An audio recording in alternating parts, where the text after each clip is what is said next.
은혜 받을 하나님의 말씀 사도행전 23장 6절부터 8절 우리 다 한 목소리로 읽겠습니다.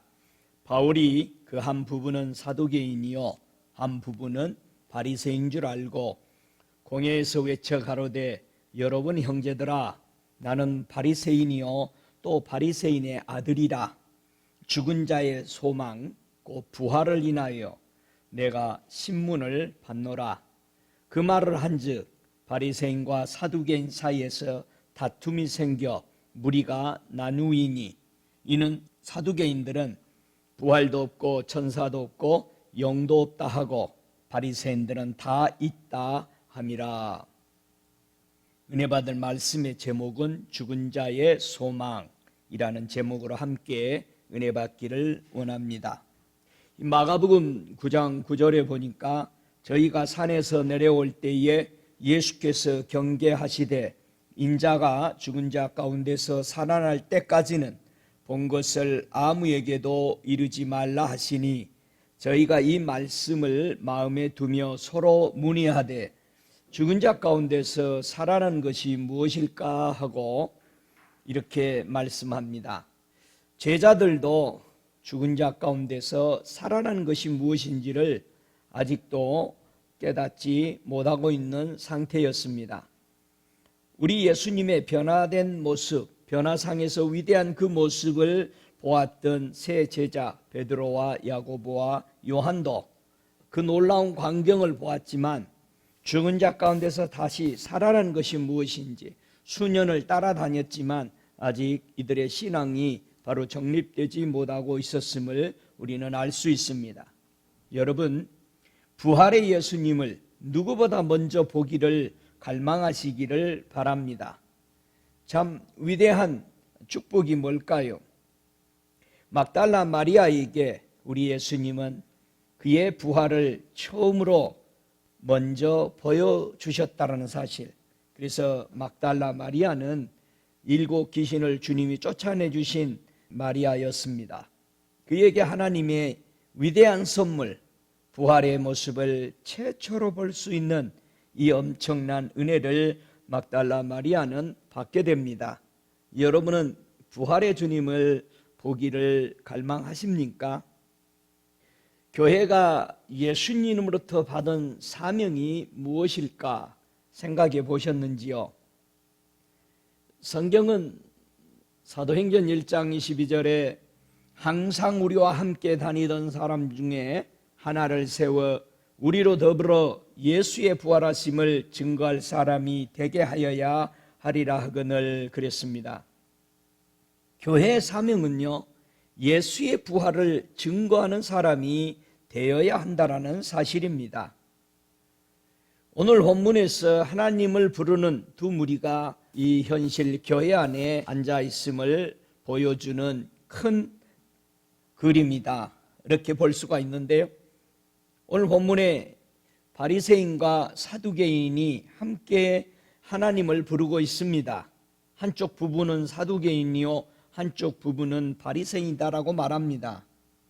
바울이 수없이 감옥에 갇히고 핍박받고 수없는 방랑을 할 수밖에 없도록 내어 쫓기는 이런 상황에 큰 이유가 하나가 있는데 그게 죽은 자의 소망 곧 부활을 인하여서 내가 신문을 받는다, 그렇게 말합니다. 저와 여러분의 신앙이 죽은 자의 소망인 부활을 인해서 믿는 믿음인가 한번 생각해 보시기 바랍니다. 요한복음 5장 29절에 선한 일을 행하는 자는 생명의 부활로 또 악한 일을 행하는 자는 심판의 부활로 나오리라, 이렇게 말씀하고 있습니다. 예수님이 십자가 위에서 죽으시고 3일 만에 부활하심으로써 믿는 우리에게는 무엇이 부활되었는가 생각해 보시기를 바랍니다. 나는 예수를 믿으면서 무엇이 부활되고 아직도 무엇이 부활되지 못하고 사망에 있는가 라는 것을 점검해 보는 그런 큰 은혜가 있기를 원합니다. 나의 부활의 믿음이 무엇인지 알고 살고 있는지, 오늘은 나의 믿음이 죽은 자의 소망인 부활이 확신에 거하고 있는지를 점검해 보는 그런 복된 시간이 되기를 간절히 원합니다. 여러분의 모든 수고, 모든 섬김을 과연 우리 주님께서는 언제 여러분에게 보상하게 되느냐? 누가복음 14장 14절에 보면은요, 그리하면 저희가 갚을 것이 없는 거로 내게 복이 되리니 이는 의인들의 부활 시에 네가 갚음을 받겠음이라 하시더라. 성경에 분명히 부활이 두 종류가 있습니다. 의인의 부활이 있고 심판의 부활이 있는데, 귀중한 것은 여러분의 수고한 것, 여러분이 섬긴 것, 여러분의 고생 노고들이 하나님 앞에 보상을 받을 수 있는 가장 큰 부활이 있는데, 그거는 의인의 부활에만 부활되어야만이 여러분이 수고한 것을 보상받을 수 있는 겁니다. 만약에 여러분이 심판의 부활로 여러분이 부활된다면은 여러분이 수고한 그런 모든 것들이 하나도 상급이 없다라는 사실을 우리는 깨닫고, 반드시 우리는 의인의 부활에 부활되기 위해서, 의인의 시간에 살아남기 위해서 우리는 온 힘을 기울여야 하는 것이, 왜냐하면 그때 우리에게 우리의 선악간의 보복 또는 심판의 부활로 부활된 사람은요, 보상이 그거는 심판의 악으로만 행했을 때 상급을 주어주는 겁니다. 자, 악인도 상급이 악한 걸 행했기 때문에 거기에 보복해 주는 것이 상급입니다. 의인의 상급도 바로 내가 하나님을 섬기고 하나님의 백성들을 섬긴 것에 대한 선으로 갚아주는 바로 의의 부활, 의인의 부활에 참여하는 그런 복을 받기 위해서 우리는 우리의 믿음이 과연 의인들의 부활에 들어가기 위해서 살고 있느냐라는 것을 명심하고 여러분의 신앙을 점검하는 시간이 되었으면 합니다. 하나님의 나라를 위해서 어떤 수고에서 우리 하나님은 보상해 줄까? 아무거나 보상해 주는 것이 아니고 하나님의 나라의 법에 맞아야 보상이 의인의 부활 때 보상되는 겁니다. 크게 이 두 가지가 우리 하나님의 나라에서는요 보상이 되어지는데, 이 데살로니가 후서 1장 6절에 보니까 너희로 환난 받게 하는 자들에게는 환난으로 갚으시고 그랬습니다. 저와 여러분이 예수를 믿으면서 예수 그리스도를 위해서 하나님의 말씀을 지키기 위해서 고수하기 위해서 받은 환난들이 바로 여러분의 의인의 부활 시에 상금으로 갚아주시는 것입니다.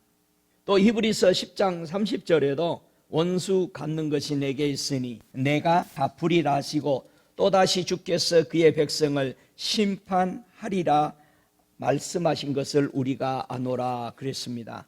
여러분, 원수는 내가 갚으면은 정확하게 갚지 못합니다. 100% 나에게 고난을 줬던 그대로 갚을 수가 없습니다. 그러나 하나님은 우리의 심장 폐부까지 보고 계시고 정말 머리털까지 다 세신 바가 된다고 하셨습니다. 그래서 정확한 원수를 갚는 것은 하나님이 하시는 것이 정확합니다. 그래서 하나님이 심판하시도록 원수에게 모든 것을 갚지 말고 내려놓고 핍박하는 자, 원수를 사랑하라고 그랬어요.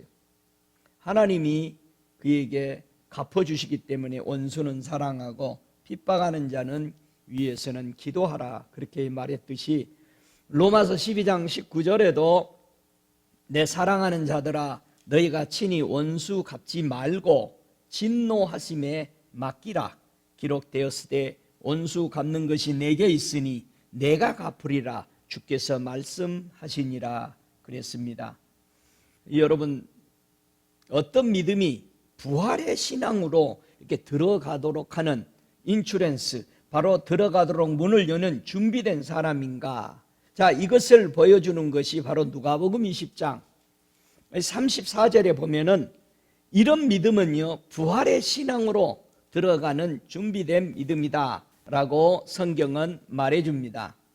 누가복음 20장 34절에 예수께서 이르시되 이 세상의 자녀들은 장가도 가고 시집도 가되 저 세상과 및 죽은 자 가운데서 부활함을 얻기에 합당히 여김을 입은 자들은 장가가고 시집가는 일이 없으며 저희는 다시 죽을 수 없나니 이는 천사와 동등이요 부활의 자녀로서 하나님의 자녀임이니라. 자, 하나님의 자녀, 부활의 의인의 부활에 참여하는 자녀가 되는 정확한 그 입구를 들어갈 수 있는 이 갈림길에 서 있는 이 길이 여기서 보입니다. 자, 이 누가복음 20장 34절부터 36절의 말씀을 다른 번역서를 한번 보면은요, 좀 더 우리에게 실감나게 설명해 주는데요. 예수께서 이렇게 대답하셨다. 이 세상 사람들은 장가도 들고 시집도 가지만 죽었다가 다시 살아나 저 세상에 살 자격을 얻은 사람들은 장가 드는 일도 없고 시집 가는 일도 없다. 그들은 천사들과 같아서 죽는 일도 없다. 또한 죽었다가 다시 살아난 사람들이기 때문에 하나님의 자녀가 되는 것이다. 모세도 가시덤불 이야기에서 주님을 가리켜 아브라함의 하나님, 이삭의 하나님, 야곱의 하나님이라고 불렀다. 이것으로 모세는 죽은 자들이 다시 살아난다라는 것을 분명히 보여주었다. 이 말씀은 하나님께서 죽은 자의 하나님이 아니라 살아있는 자의 하나님이라는 뜻이다. 하나님 앞에 있는 사람들은 모두 살아있는 것이다. 이렇게 말씀했습니다. 자, 모세에게 우리 주님께서 나타나서 하신 말씀은 내가 지금 아브라함과 이삭과 야곱의 하나님으로서 계속 살아있었던 하나님이라고 얘기했다는 겁니다. 예수님이. 자, 여기서 우리가 귀중한 것은요, 누가복음 20장 34절에 예수님이 이 세상의 사람들은 장가도 간대요. 이 세상 사람. 그런데요, 35절에 저 세상 사람들은 죽은 자 가운데 부활함에 얻기에 합당히 여김을 입은 자들이기 때문에 장가도 안 가고 시집도 안 간다. 자, 그런데요, 이 세상과 저 세상은요, 같은 세상의 뜻입니다. 흥미로운 것은 이 세상도 아이온이라는 언어의 영원한 세상을 의미하는 것이고 저 세상도 아이온이라는 영원한 세상을 의미합니다. 자, 뭘 얘기할까요? 모두 다 영원한 세상을 위해서 가려고 모였다라는 겁니다. 영원한 천국을 가기 위해서 모였는데 그 안에서 영원한 천국을 가기 위해서 메시아를 기다리고 있는데 한 부분은 시집가고 장가갔고 한 부분은 시집가고 장가가지 않았다는 것입니다. 이 의미, 모두 다 우리는 영원한 세계를 향해서 가려고 모여 있습니다. 그러나 시집가고 장가가는 것으로 인해서 여러분, 시집을 갔다 장가를 갔다, 다른 말로 표현을 말할 때는 내가 너의 남편인데 수없이 그렇게 얘기합니다. 우리는 하나님이 창조한 예수 그리스도가 우리의 남편, 영원한 남편인데 다른 데로 간다는 것입니다. 다시 말해서 우상 섬기는 하나님의 부활의 자녀로 들어가기 위해서 왔는데 우상을 섬김으로써 남편이 바뀌고 모든 가족의 형성이 바뀌어버리는 거죠. 여러분, 이 세상이라는 아이온의 세상, 하나님이 세상을 이처럼 사랑하사 그 세상은 하나님이 없는 세상, 그래서 하나님이 있게 된 그 세상에서 영원한 아이온의 세계, 영원한 영생의 세계를 가려고 하는 이 두 무리 안에서 일어나는 현상을 설명하고 있습니다. 저 세상과 및 죽은 자 가운데서 합당히 여김을 입은 그 사람, 이 사람을 바로 어떻게 설명할까? 우리는 합당히 입었다. 저 세상 가려고 합당하다. 이 사람은 그 합당하다는 그 의미 안에는 사도행전 5장 41절에 정확하게 설명합니다. 사도들은 그 이름을 위하여 능력받는 일에 합당한 자로 여기심을 기뻐하면서 공의 앞을 떠나니라. 의인의 부활 시에 상급을 갚아주는 사람은 누구였다? 예수의 이름을 위해서 능력받기로 결정을 하고 어떤 핍박, 어떤 예수를 부인하면 살려준다라는 유혹 속에서도 부인하지 아니하고 예수 그리스도 이름을 위해서 능력을 받고 핍박을 받는 그걸 선택된 사람이 바로 영원한 아이온의 세계, 시집가지 않고 장가가지 않는 그 믿음의 사람이라는 것을 여기서 보여주고 있습니다.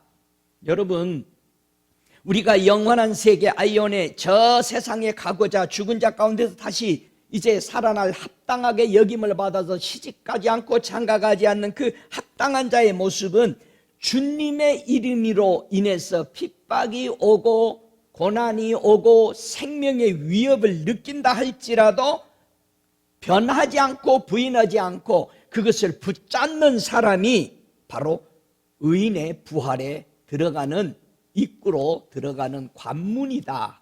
그래서 수없이 우리 초대교회 믿음의 선대들은 고난, 역정이 오더라도 그걸 마다하지 않고 그 의인의 부활의 입구에 들어간 자들이라는 것을 우리는 여기서 볼 수 있습니다. 이게 합당하다는 겁니다. 데살로니가후서 1장 5절에도 하나님의 공의로운 심판의 표요 너희로 하여금 하나님의 나라에 합당한 자로 여기심을 얻게 하려 함이니 그 나라를 위하여 너희가 또한 고난을 받느니라. 여러분, 고난이 우리가 볼 때는 짜증나는 게 아니고 최고의 부활의 관문, 의인의 부활 시에 나타나는 증표들이다. 하나님의 앞에 표받은 것이라는 겁니다. 할렐루야. 그래서 복음은 무엇을 전파하는 것이 복음이냐?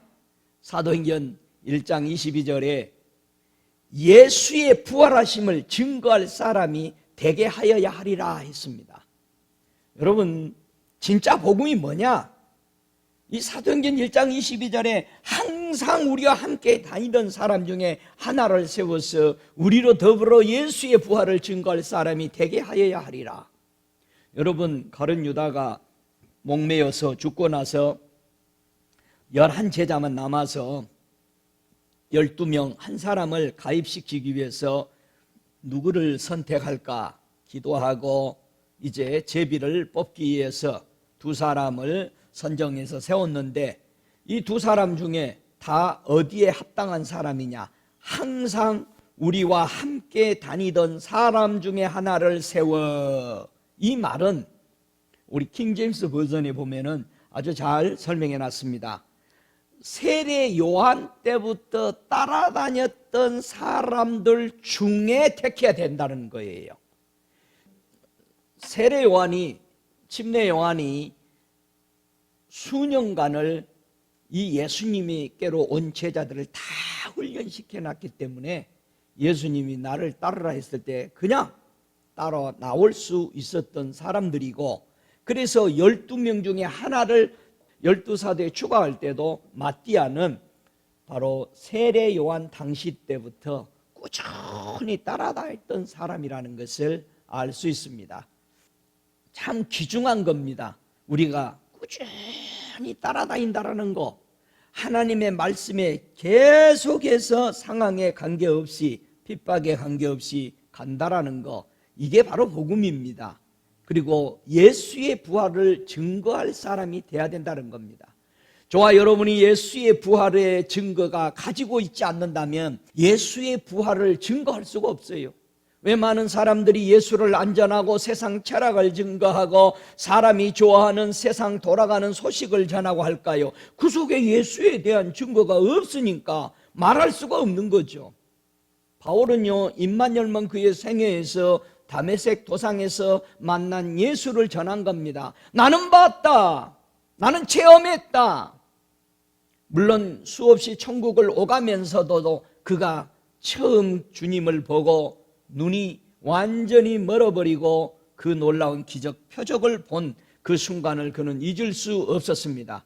저와 여러분, 예수의 부활을 증거하는 사람이 되려면 나는 예수의 부활을 증명의 증표를 가지고 있어요. 하나님의 증표라고 그러잖아요. 이 증표가 있어야 어디 가서 내놓을 수 있는 겁니다. 나 이런 사람이요 하고 우리는 명함을 내밉니다. 명함이 없는 사람은 아유 명함이 없는데요 이렇게 머리를 극적거립니다.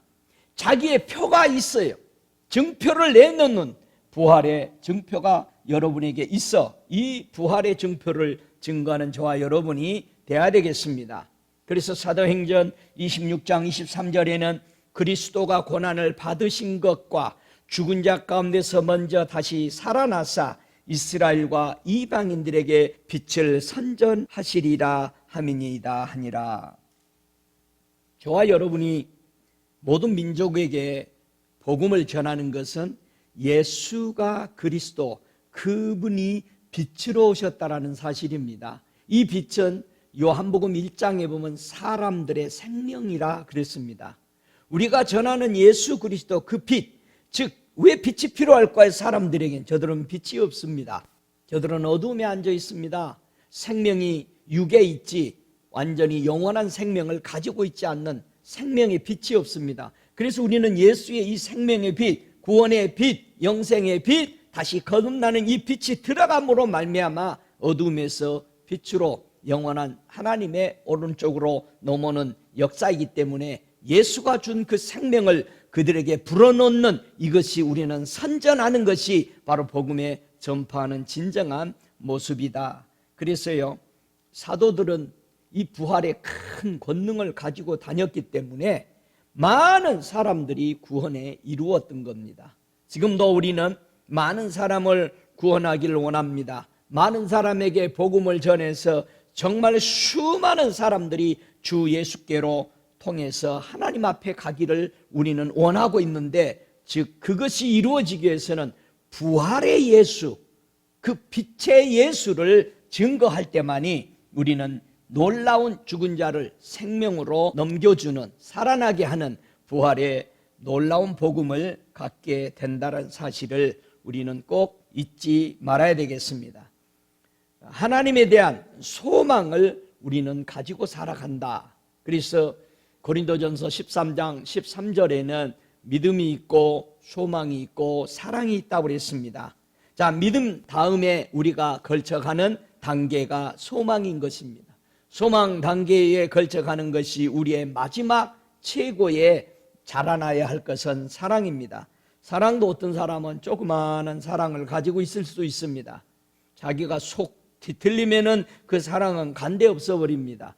그러나 사랑은 희생입니다. 희생을 치르더라도 예수의 사랑, 하나님의 사랑에 젖어들기를 원한다면 하나님의 장성한 그 분량까지 들어가게 되는 것입니다. 사도행전 24장 15절에는 저희의 기다리는 바 하나님께 향한 소망을 나도 가졌으니 의인과 악인의 부활이 있으리라 함이라. 예수 믿는 사람의 소망은 뭐라고요? 하나님 아버지로부터 그 소망인데 그 소망이 부활이라는 것입니다. 나는 과연 의인의 부활의 소망을 가졌는가? 악인의 부활의 소망을 가졌는가? 저와 여러분, 의인의 부활에 참여해야만이 참다운 하나님의 수고와 하나님을 향해서 핍박받았던 모든 것을 보상받는 이런 은혜를 누릴 수 있기 때문에 우리는 첫째 부활에 참여하는 자의 복을 누리시기를 바랍니다. 여러분의 신앙의 목표가 거기에 두어야 하는 것입니다. 첫째, 의인의 부활에 참여하고자 온갖 것을, 히브리서 11장에 우리 믿음의 선대들의 그 삶을 움직이는 그들의 모습을 보면은 모든 것을 버리면서도 바로 예수 그리스도만 쫓아가는 모습들을 우리는 볼 수 있습니다. 왜 이렇게 중요한 의미를 예수의 부활이 줄까? 설명을 합니다. 왜 부활이 이렇게 귀중할까? 왜 다른 사람들은 부활이 없을까? 그럼 왜 수많은 세상의 종교들은, 그 믿는 그들의 신들은 왜 부활이 없을까? 근데 왜 예수는 부활이 있을까? 이 부활의 귀중성이 과연 무엇을 증명하는 것일까? 로마서 1장 4절에 보면 크게 두 가지가 증명이 된다는 사실입니다. 로마서 1장 4절에 성결의 영으로는 죽은 가운데서 부활하여 능력으로 하나님의 아들로 인정되었으니 곧 우리 주 예수 그리스도시라. 부활이 왜 중요하냐? 살아났다라는 것은 성결의 영이라는 것을 증명되는 것입니다. 거룩한 사람이다. 거룩한 영이다라는 겁니다. 그리고 두 번째, 그 거룩하다라는 것은 바로 하나님의 아들이란 뜻이다. 우리가 하나님의 자녀다. 그러면 뭐라 했어요? 내가 너희에게 원하느니 내가 거룩하니 너희도 거룩해라. 수없이 거룩을 얘기했던 것은 그것은 하나님의 근본, 하나님의 본체시니까 그런 겁니다. 저와 여러분이 부활의 신앙을 가졌다. 거룩할 수밖에 없습니다. 거룩을 추구할 수밖에 없어요. 바로바로 우리는 잘못된 생각들이 올 때마다 회개하고 엎드릴 수밖에 없습니다. 왜요? 그 부활의 신앙은 거룩한 영이기 때문에 바로 그 거룩한 영이 그것은 하나님의 자녀로 태어난 인정된 자이기 때문에 바로 예수님의 부활의 큰 두 가지의 중점은 거룩하신 분이시고 하나님의 아들이라는 인정이라는 것입니다. 그렇다면 우리가 예수 이름을 부르면서 우리가 거룩함을 받았다, 부활의 신앙을 가졌다, 바로 하나님의 자녀라는 사실입니다. 이게 하나님의 거룩한 표라는 것입니다. 할렐루야. 저와 여러분, 예수님을 믿는다면, 부활되지 않았다면 하나님의 자녀가 아니라는 사실을 뜻합니다. 여러분, 이 부활을 해도 되고 안 해도 되고가 아닙니다. 반드시 믿음의 선대들은 예수의 부활을 보고 살았다. 그래서 예수님이 달릴 십자가 앞에 그들의 무덤들을 많이 두었다.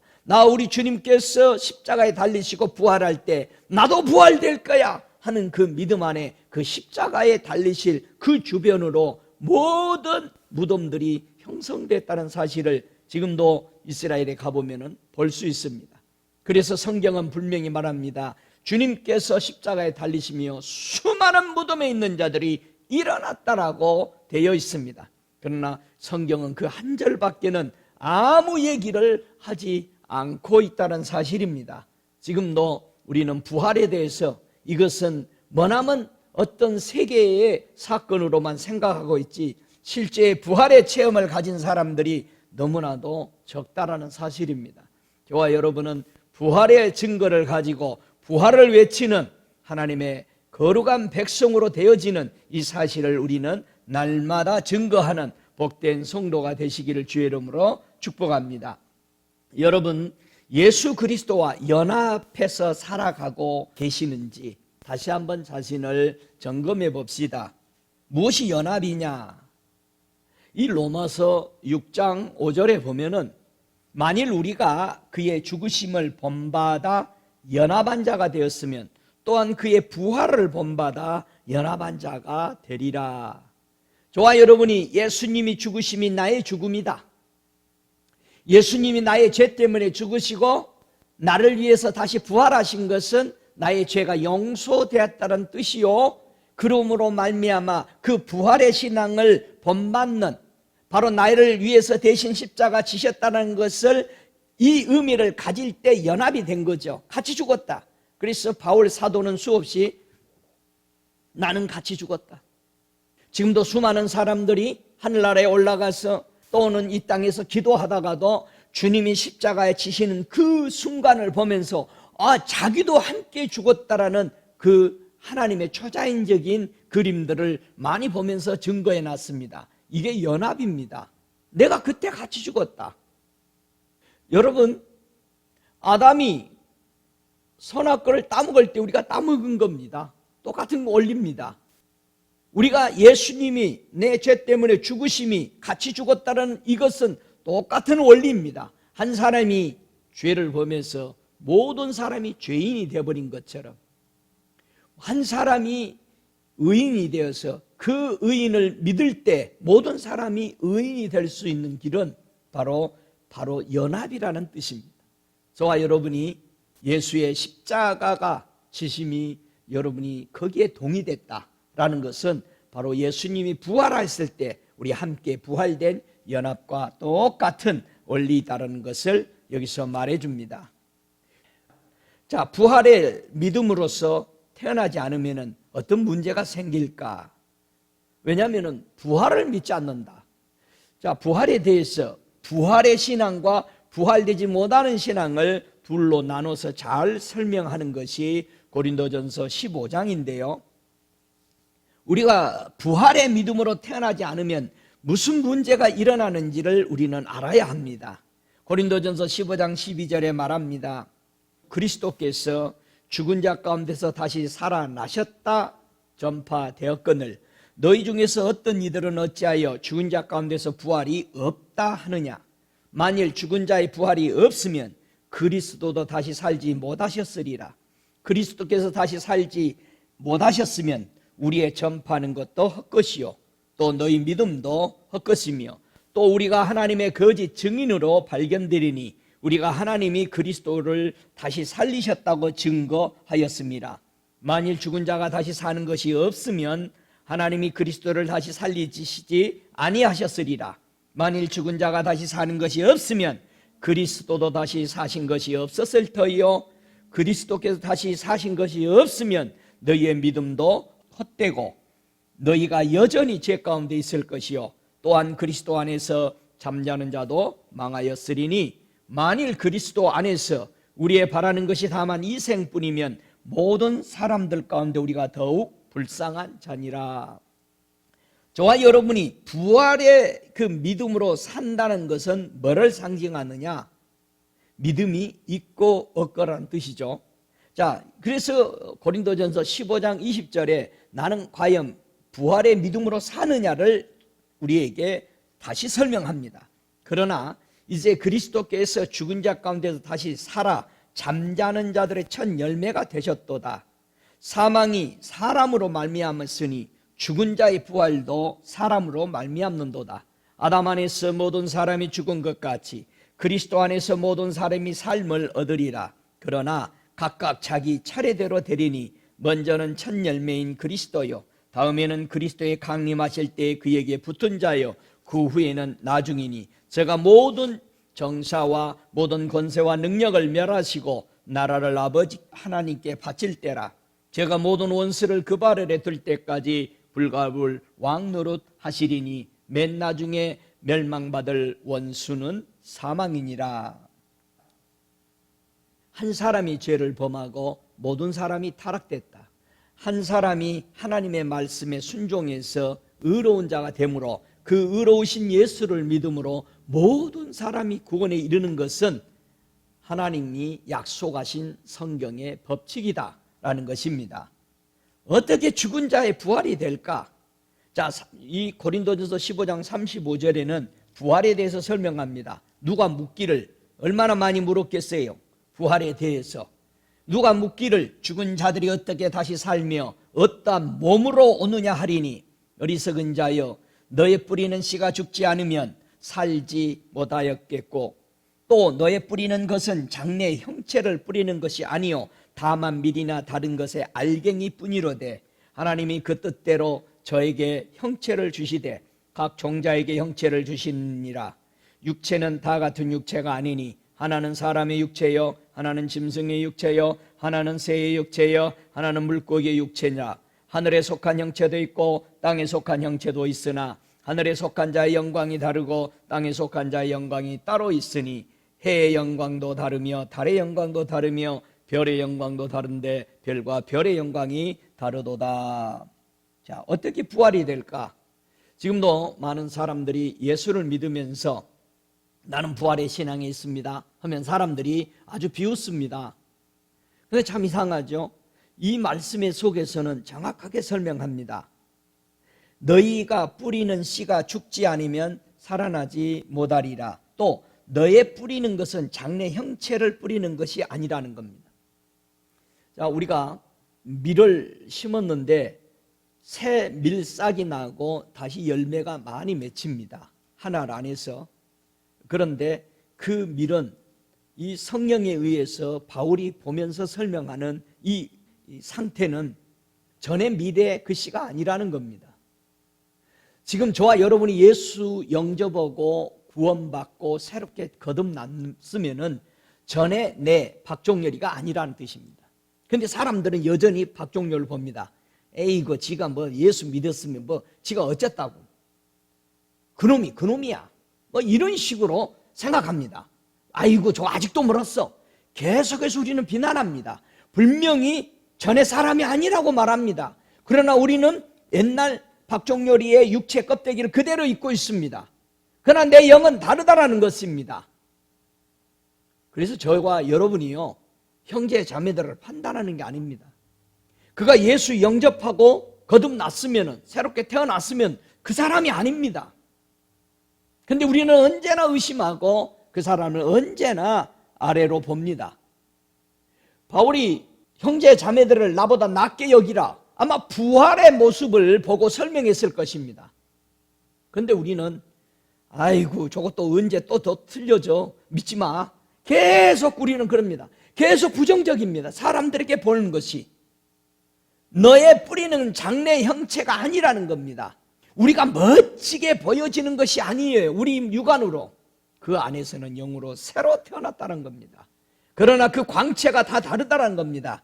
많은 사람들이 해같이, 우리 예수님은 해같이 다른 부활의 영체로 이 땅에서 사셨기 때문에 베드로, 야고보, 요한이 봤을 때는 해처럼 빛났다고 그랬어요. 그러면 예수님이 이 땅에 계실 때에 그분은 아직 십자가에 죽지 않았는데 무슨 신앙으로 사셨어요? 부활의 신앙으로 사셨기 때문에 해와 같이 밝은 가히 이 땅에서 저렇게 희게 그의 옷이 휘어지지 않았다고. 행이잖아요. 우리 주님이 안전성을 계속 보여주고 있었다는 사실이죠. 우리가 하나님 앞에 얼마나 가까이 가느냐 따라서 우리의 영광의 빛들이 다 다르다는 뜻입니다. 저와 여러분은 정말 우리 주님 해처럼 빛나는 그 모습, 그 속에 더 가까이 들어가는 저와 여러분 부활의 그런 신앙이 되어야 되겠습니다. 여러분, 죽은 자의 소망인 부활을 어떻게 체험할 수 있을까? 오늘 죽은 자의 그 소망, 그 부활이 어떻게 되느냐? 고린도전서 15장 42절에 그렇게 설명합니다. 자, 죽은 자의 부활이 이와 같으리니, 사도행전 오늘 본문의 말씀을 이제 좀 더 구체적으로 설명해 주고 있습니다. 오늘 우리가 읽었던 사도행전 23장 6절부터 8절에 이 부활에 대해서 고린도전서 15장 42절에 이제 설명합니다. 죽은 자의 부활도 이와 같으리니 썩을 것으로 심고 썩지 아니할 것으로 다시 살며, 욕된 것으로 심고 영광스러운 것으로 다시 살며, 약한 것으로 심고 강한 것으로 다시 살며, 육체의 몸으로 심고 신령한 몸으로 다시 사나니, 육의 몸이 있은즉 또 신령한 몸이 있느니라. 기록된 바 첫사람 아담은 산영이 되었다 함과 같이 마지막 아담은 살려주는 영이 되었느니라. 그러나 먼저는 신령한 자가 아니요 육 있는 자요 그 다음에 신령한 자니라. 첫 사람은 땅에서 났으니 흙에 속한 자이거니와 둘째 사람은 하늘에서 나셨느니라. 무릇 흙에 속한 자는 저 흙에 속한 자들과 같고 무릇 하늘에 속한 자는 저 하늘에 속한 자들과 같으니 우리가 흙에 속한 자의 형상을 입은 것 같이 또한 하늘에 속한 자의 형상을 입으리라. 죽은 자의 소망, 죽은 자의 소망인 이 부활의 권능을 우리가 아는 갈망이 항상 내 안에 있느냐 이거예요. 부활은 너무나도 다양하게 이루어진다라고 분명히 고린도서 15장에 얘기합니다. 해와 같이 빛나는 사람이 있고, 달과 같이 빛나는 사람이 있고, 별과 같이 빛나는 사람이 있고, 별의 영광처럼 다 다르다라는 겁니다. 그렇다면은 죽은 자의 소망인 부활의 권능을 우리는 더욱더 갈망하고 있어야 된다는 사실을 우리는 명심해야 되는데요, 이걸 좀 더 구체적으로 설명하는 게 빌립보서 3장 10절 이하의 15절까지가 정말 죽은 자의 소망인 부활의 권능을 갈망하고 있는지에 잘 설명해 주고 있습니다. 자, 우리는 부활의 신앙으로 들어와서 우리가 부활되지 않는 육체 가지고 내 부활된 영이 내 안에 머물고 있지만 갈망이 계속해서 이어져야 된다라고 말합니다. 빌립보서 3장 10절에 내가 그리스도와 그 부활의 권능과 그 고난에 참여함을 알려하여 그의 죽으심을 본받아 어찌하든지 죽은 자 가운데서 부활에 이르러 하노니 내가 이미 얻었다 함도 아니요 온전히 이루었다 함도 아니라 오직 내가 그리스도 예수께 잡힌 바 된 그것을 잡으려고 쫓아가노라. 형제들아, 나는 아직 내가 잡은 줄로 여기지 아니하고 오직 한 일, 즉 뒤에 있는 것은 잃어버리고 앞에 있는 것을 잡으려고 표대를 향하여 그리스도 예수 안에서 하나님이 위에서 부르신 부름의 상을 위하여 쫓아가노라. 그러므로 누구든지 우리 온전히 이룬 자들은 이렇게 생각할지니 만일 무슨 일에 너희가 달리 생각하면 하나님이 이것도 너희에게 나타내시리라. 죽은 자의 소망인 부활의 권능을 계속해서 갈망해 가라는 겁니다. 마치 예수님을 처음 만나려고 잡으려고 하는 것처럼 날마다 우리가 처음 예수를 믿었을 때 얼마나 설레이고 얼마나 두려워하고 얼마나 그분의 은혜를 맛볼 때마다 은사를 체험할 때마다 갈망했었습니까? 여러분, 예수는 믿으면 믿을수록 이런 갈망과 설레임이 더 가중되어져 가야 한다는 사실을 여기서 볼 수 있습니다. 그리스도와 그 부활의 권능을 그리고 그가 받은 고난에 참여해서 왜 주님은 그런 고난을 마다하지 않고 받았을까? 그의 죽으심을 늘 본받아 가면서 마치 처음 예수를 발견한 것처럼 날마다 갈망하며 때를 거기다 두고 갔다는 사실을 우리에게 우리 선대들은 다시 한번 권면하는 것입니다. 여러분, 예수님의 부활을 받아들이지 못하면 어떤 일들이 뒤틀려 갈까? 우리가 부활의 신앙이 없으면 뭐가 문제가 깨어지고 가는지를 우리는 알아야 됩니다. 현실 교회 안에 다 천국 가게에서 들어와 있는 수많은 그리스도인들에게 가장 깨뜨려지고 있는 것이 무엇일까? 이거를 알지 못하면 우리는 큰 문제의 난관에 부딪히게 됩니다.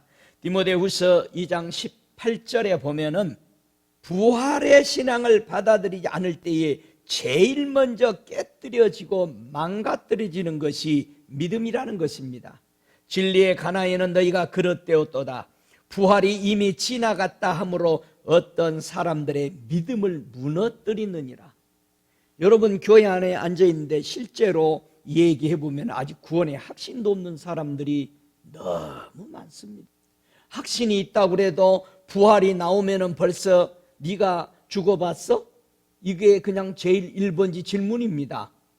제가 어느 불신자가 나보고 하는 말이 뭘 그렇게 열심히 보시오? 그랬더니 내가 저 성경을 보고 있었더니 되게 꼼꼼하게 보시네요. 어느 치과에 앉아있는데 그 사람 질문이 그렇습니다. 그러더니 이 사람이 또 한술 더 뜹니다. 그 남성이 이렇게 묻습니다. 천국이 있냐 이거요. 있지요. 당신 죽어봤어?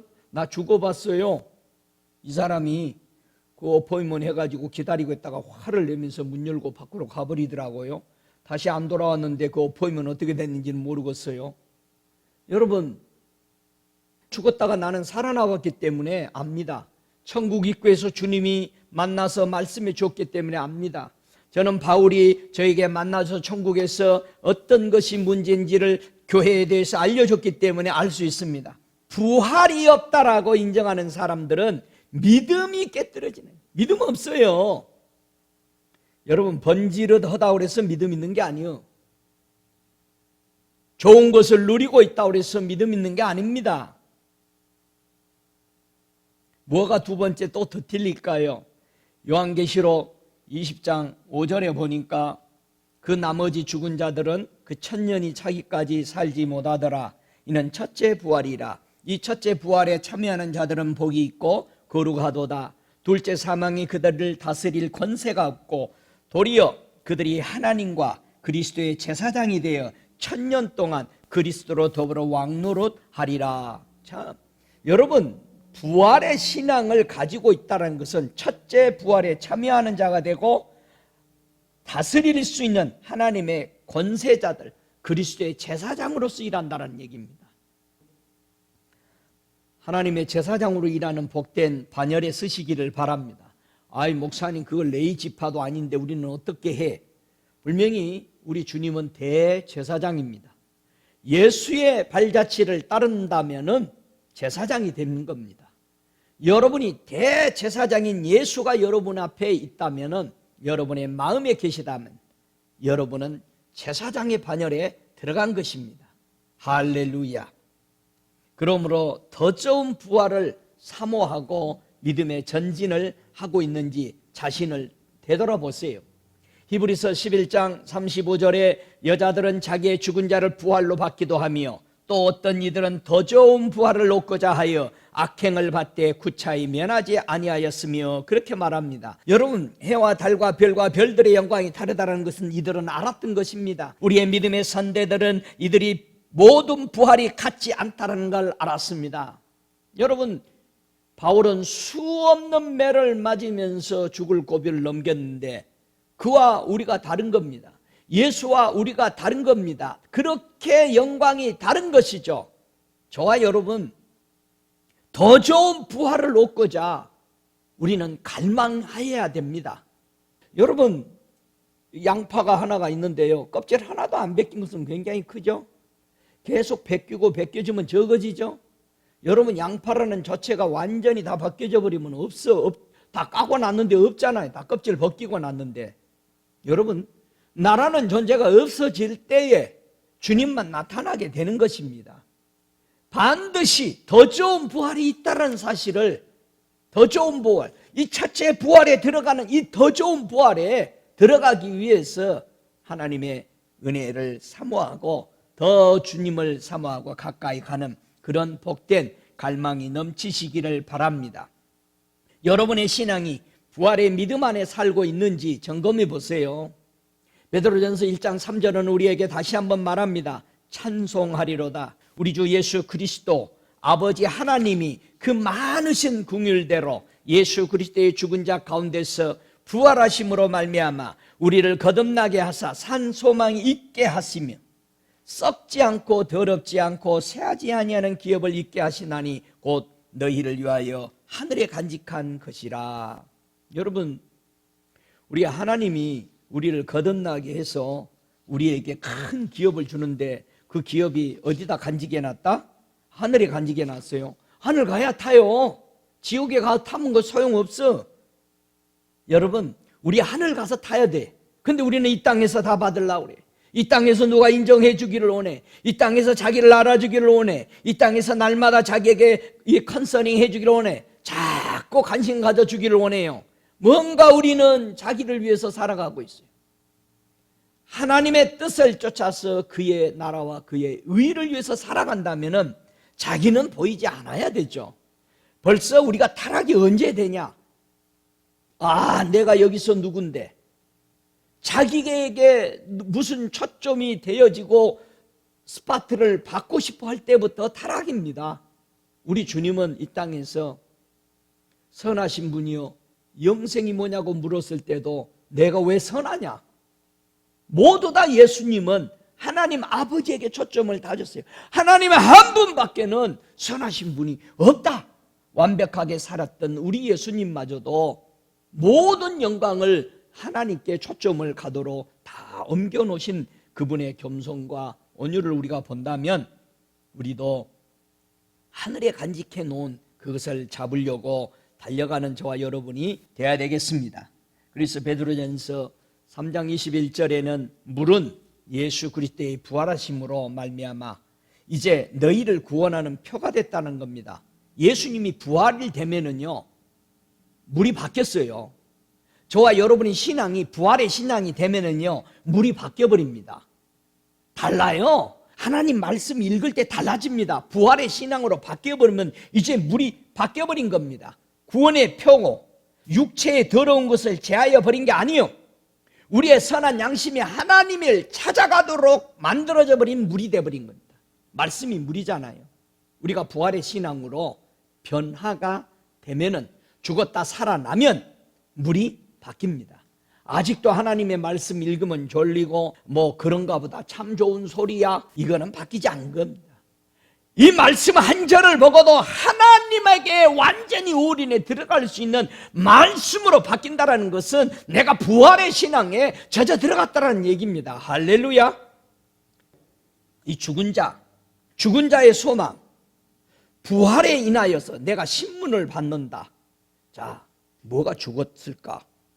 여러분, 살아있는 사람에게 너 죽었냐 살았냐 물어보면은 아마 따귀를 맞을 거예요. 이 사람을 재수없게 이렇게 농락했다라고 얼마나 맞겠어요? 여러분, 우리 예수님이요, 이 죽은 자에 대해서 정돈을 해놨거든요. 이 말씀을 우리가 기초를 삼아서 죽은 자와 산 자를 구분 지어진다면은 우리가 이 땅에 살 말씀을 읽고 하늘나라를 생각할 때 큰 역사가 우리에게 일어납니다. 자, 예수님이 이 죽은 자에 대해서 어떻게 설명할까? 누가 죽은 거냐? 병원에서는요, 의사가 코끼임에다가 손을 대보고 가슴에다가 청중기 다 해가지고 몸이 차가워지고 숨을 안 쉬면 뭐라고 합니까?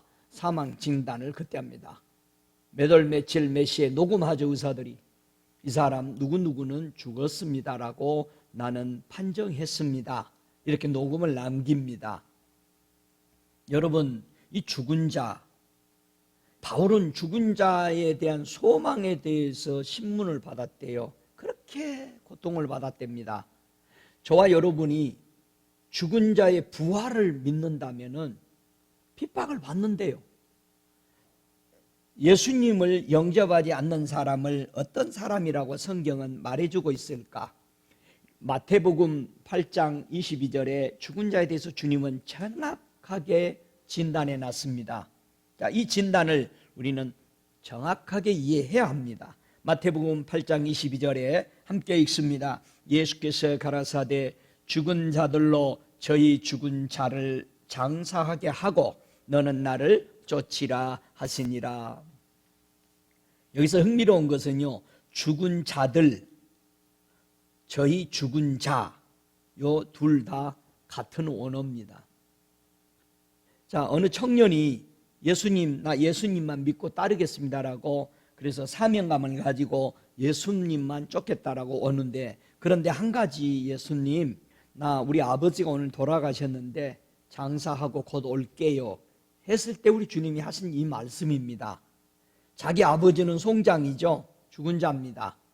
그런데요, 그 동네 사람들, 아직 살아있는 사람들을 보고 우리 예수님은 죽은 자들에게 저 송장 치게 하고 너는 나를 쫓으라, 그렇게 말한 겁니다. 여러분, 예수를 영접하지 않았으면 이미 우리는 사망에 거한 자입니다. 어둠에 앉은 자입니다.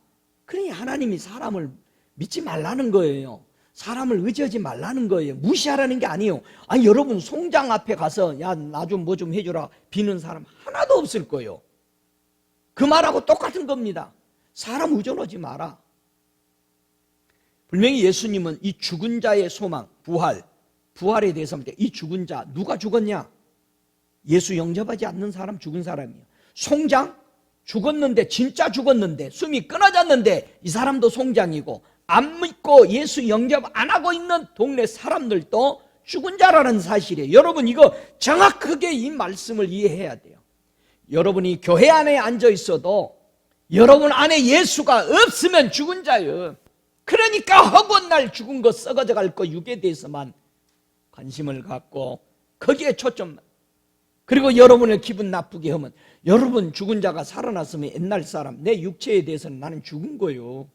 나를 짓밟고 나를 무시해도 나는 박종렬에 대해서 죽었기 때문에 내 안에 영인, 이거는 내 껍데기 박종렬이가 아니야. 그래서 하늘나라 이름이 다르다는 뜻이 그런 것들이죠. 여러분, 우리는 뭔가 정돈을 해야 됩니다. 죽은 자의 정돈, 죽은 자의 부활에 대해서 소망이 뭔지를 정돈해야 될 것을 압니다. 이렇게 죽은 사람이 예수님을 영접하면 어떤 현상으로 변화될까?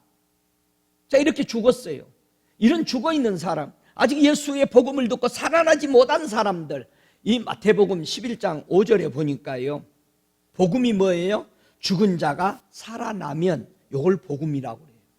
예. 죽은 자가 살아나면 가난한 자에게 복음이 전파된 것이다.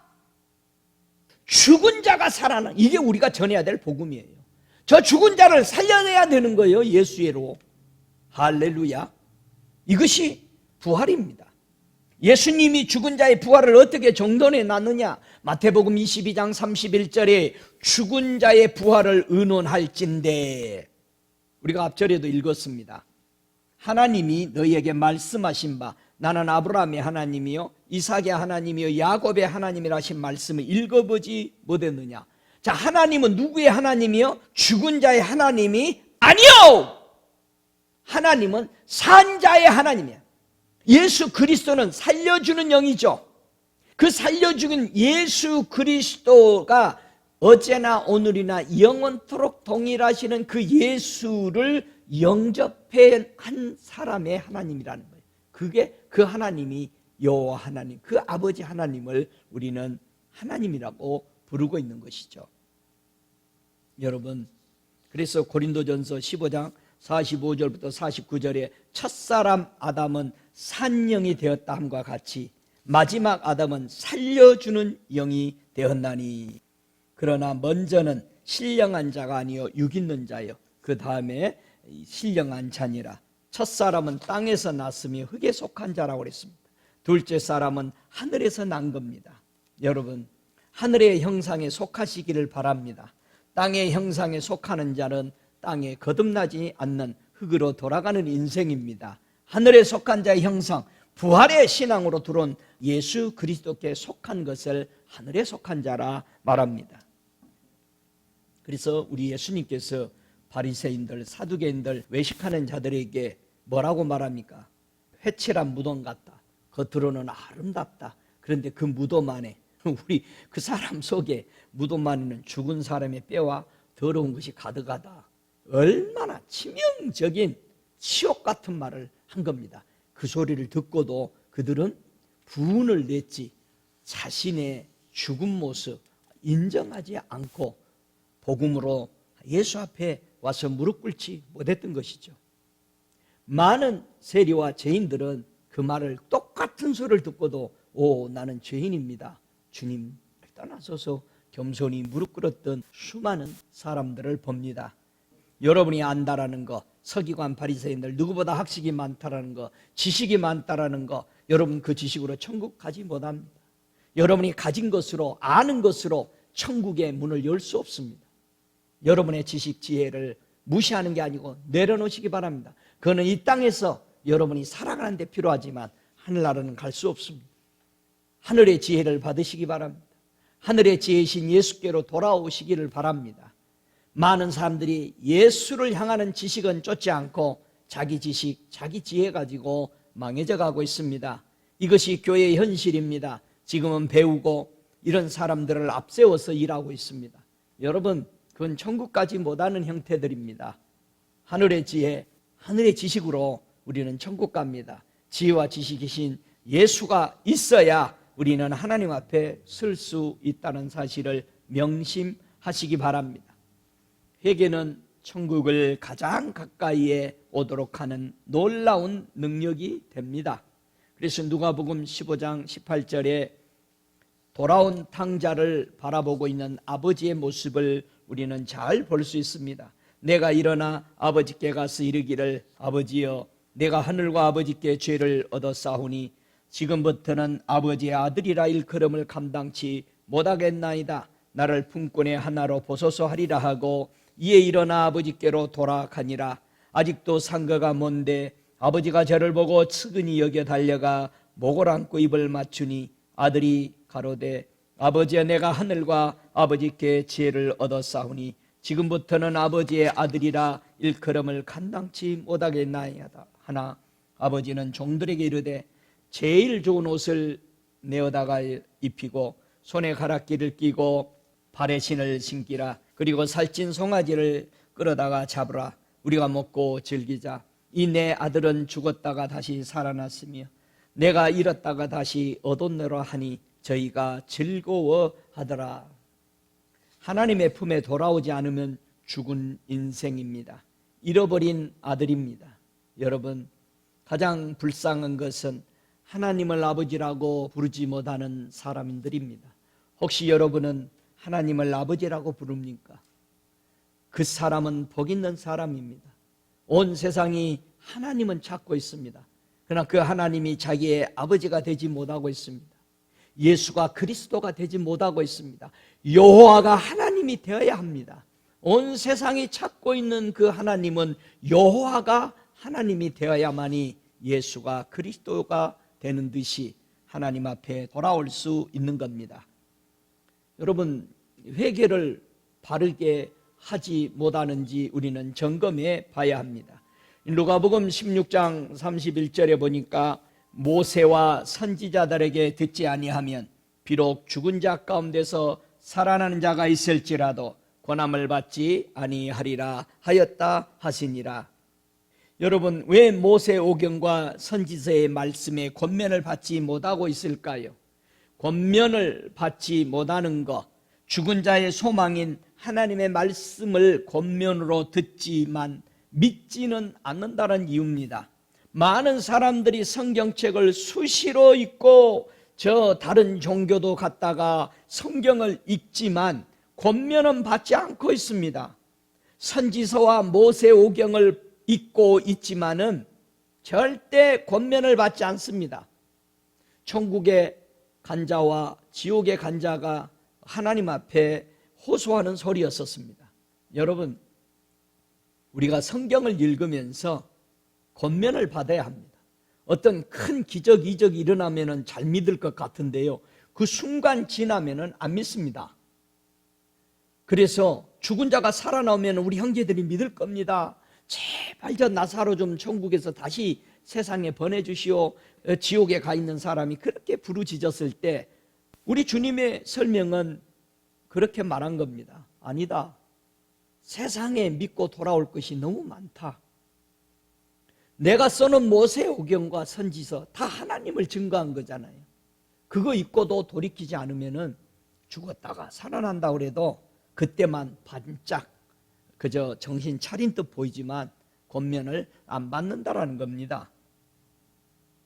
바울은요, 이방인들에게 전도하면서 사도행전 28장 23절에 보니까 저희가 일자를 정하고 그의 오가는 집에 많이 오니 바울이 아침부터 저녁까지 강론하여 하나님 나라를 증거하고 모세 율법과 선지자의 말을 가지고 예수의 일로 권하더라.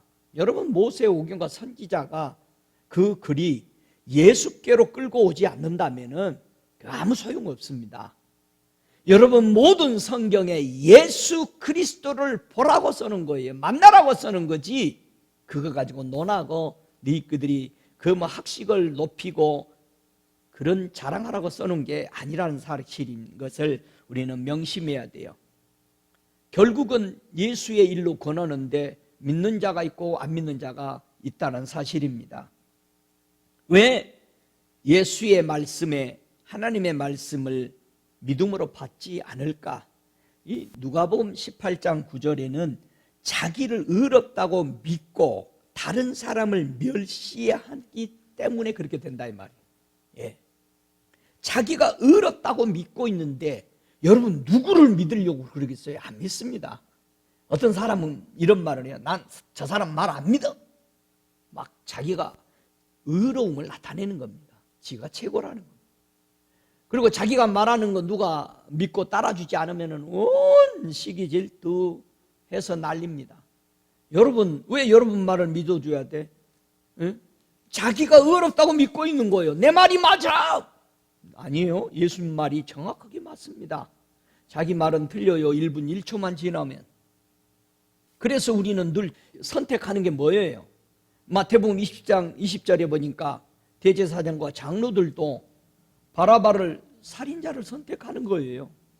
여러분, 우리는 너무나도 살인자를 선택하고 예수를 멸하자고 할 때가 참으로 많습니다. 바르게 선택했다고 합니다. 그리고 나서 뭐라고 그래요? 그 사람 예수 믿으니까 아마 하나님의 아들이라고 했으니까 하나님이 살려줄 거예요. 그러면서 그 사람이 고통받는 것을 즐기는 이런 시대의 제약을 회개치 않는, 두려워하지 않는 하나님, 그런 모습들을 우리는 보는데 참으로 두렵고 떨리는 시대에 우리가 살고 있음을 깨닫고 죽은 자의 소망이 무엇인지를 좀 더 우리는 알아야 되지 않겠나 생각을 갖습니다. 하나님은 사람을 축복해 주시기를 그렇게 원하십니다. 그래서 우리 하나님이요, 축복해 주려고 항상 누구를 먼저 앞서서 보냅니다. 저와 여러분이 삶에 있어서 항상 내가 가고자 하는 길에 무엇이 앞에 와 있는가를 볼 줄 아는, 이게 눈이 열리는 그런 축복된 사람 되시길 주의 이름으로 축복합니다. 사도행전 3장 26절에 보면 하나님이 그 종을 세워 복 주시려고 너희에게 먼저 보내사 너희로 하여금 돌이켜 각각 그 악함을 버리게 하셨느니라. 언제나 하나님이 오시면 심판입니다. 그렇기 때문에 하나님의 심판이 오기 전에 사람이나 모든 하나님의 선지자들, 하나님의 천군 천사들을 먼저 보냅니다. 그래서 우리가 가고자 하는 길, 여러분이 어떤 목적을 세워놓고 있을 때 항상 여러분 앞에 나에게 하나님이 복을 주려고 세우는 종들을 볼 줄 아는 눈이 열려야 하는 겁니다. 여러분 길을 볼 줄 아는 사람 되십시오. 그래서 항상 그 앞에 세워놓은 사람을 통해서 내가 복을 받으려면 나의 악함을 돌이키도록 항상 하나님은 길을 주셨다라는 겁니다. 여러분 우리가 잘 아는 대로 발람이 발락의 그 초청을 받고 갈 때에 가서는 안 되는 길인데도 계속 가잖아요. 계속해서 하나님이 사인을 주고 해도 끝까지 가죠. 여러분 하나님은 우리에게 복을 주려고 수없이 막을 건 막고 사인을 보냅니다. 그러나 우리는 이렇게 생각해요. 하나님이 말씀하시면 나는 들을 거야. 다른 사람이 얘기하는 걸 다 무시하죠. 이거는 굉장히 완악한 강박한 마음이라는 것을 우리가 알아야 됩니다. 하나님은 사람을 통해서 허다 안 들으니까 당나귀를 통해서 입을 열어서 말해줬는데도 그 길을 기어코 가서 그 사람은 죽습니다. 여러분 부활의 믿음으로 들어올 때 내 영혼 몸에 어떤 변화가 일어날까? 저와 여러분이 부활의 신앙으로 들어올 때에 많은 변화들이 일어나는데 특별히 이 사도행전 9장 18절에 보면은 죽어있는 사람의 몸을 가지고 있다가 부활의 신앙으로 들어올 때에 내 영혼 몸에 어떤 변화가 일어나는 모습을 아주 잘 보여주는 게 사도행전 9장 18절 말씀인데요. 즉시 사울의 눈에서 비늘 같은 것이 벗겨져 다시 보게 된지라 일어나 세례를 받고, 이거는 사울이 바울로 이제 복음 전도자로 바뀔 때에 예수 그리스도를 부인하고 있었던 사울이 다메섹 도상에서 우리 예수 그리스도의 그 놀라운 빛, 그 생명의 빛을 보고 눈이 멀어버렸습니다. 그래서 아나니아라는 제자가 안수했을 때 사울의 눈에서 비늘이 벗겨진 것을 보여주고 있습니다. 예수님은요, 이 비늘이 뭐라고 욥에게 설명했어요? 욥기서 41장 15절에 보면은 우리 욥에게 설명합니다. 견고한 비늘은 그의 자랑이라. 여러분 우리 바울이 복음 전하다 가끔 얘기했죠. 내가 자랑하고 싶은 것이 엄청 많다. 내가 바리새인이에요. 바리새인 중에 바리새인이요, 우리 아버지도 바리새인이요, 수없이 내가 율법은 1.1획도 범함이 없고 완벽하게 지켰고, 그리고 내가 가말리의 문해생이요, 너희들이 요즘 최고의 학벌을 자랑, 막 이러다가 그만두자, 그렇게 말합니다. 여러분 자기의 그 견고한 비늘, 여러분 이 욥기서 41장 15절은 예수님이 욥에게 보여준 게 악어입니다. 악어. 악어는요 껍질이 하나로 돼 있대요. 대부분 이렇게 비닐을 뽑을 수 있고 그 사이로 이렇게 공기가 들어가도록 돼 있는데 악어만큼은 통이요, 통. 하나로 돼 있습니다. 그래서 서로 연합이 봉한 것 같구나, 하나로 돼 있다 이거예요. 그래서 바람 한 점 들어가지 않죠. 왜? 여러분, 저와 여러분이 자랑에 빠지면은요, 하나님의 성령이 말하는 거 절대 바람 한 점 안 들어와. 안 들어. 그래가지고 쫄쫄이 망한 다음에서 그때서 왜 안 들었는가? 그때서 통탄하죠. 지나가 버린 다음. 여러분 이 비늘이란 뜻은요, 욥기서 41장 7절에도 견고한 비늘이 자랑이다라고 되어 있습니다. 다른 데서는 이 비늘이요 방패입니다. 그래서 창세기 15장 1절에 아브라함에게 하나님이 나타나서 하나님은 나의 방패요, 나는 너의 방패다, 이 말할 때 이거는 비늘이다는 거예요. 내가 너에게 최고의 자랑거리요, 완전한 구원이요, 막아주는 자라는 거 설명했던 겁니다. 호세아서는요 이 비늘을 방백들이라고 그랬어요. 이 호세아서 4장 18절에 보니까 자신을 보호해 줄 지도자들, 예? 나를 인도해 줄 지도자들을 방백들을 방패로, 비늘로 사용했습니다. 흥미로운 것은요, 이 비늘이 갑옷으로도 썼습니다. 고기의 비늘, 갑옷, 이런 것들을. 이게 참 특이하죠. 골리앗이 40일 동안 이스라엘 백성을 조롱하고 하나님을 조롱했을 때 누가 나가죠?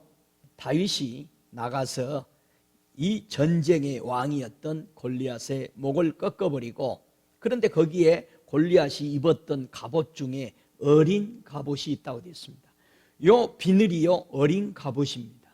요걸 다 벗겨내버리죠. 아마 어린 갑옷이니까 어깨 이런 데다가 작은 것들을 채웠던 것 같으죠. 여러분, 그래서 이 비닐은 자랑이라고도 하고 방백이란 뜻도 있고 방패란 뜻도 있고, 그리고 비닐, 어린 갑옷이란 뜻도 있다라는 겁니다. 이런 것이 가지고 있음으로써 하나님을 인정하지 못하고 있는 그런 상태에서 우리의 부활의 믿음으로 들어올 때에 이런 것들이 벗겨지는 것입니다.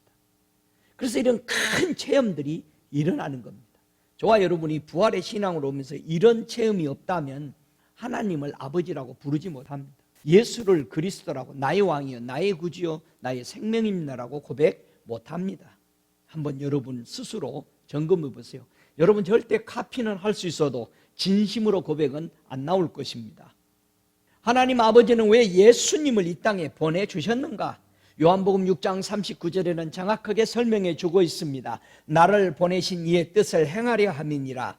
나를 보내신 이의 뜻은 내게 주신 자 중에 내가 하나라도 잃어버리지 아니하고 마지막 날에 다시 살리는 이것이니라. 내 아버지의 뜻은 아들을 보고 믿는 자마다 영생을 얻는 이것이니 마지막 날에 내가 이를 다시 살리리라 하시니라. 하나님 아버지의 뜻, 하나님이 예수님을 이 땅에 보낸 것은 심판하려고 보낸 게 아닙니다.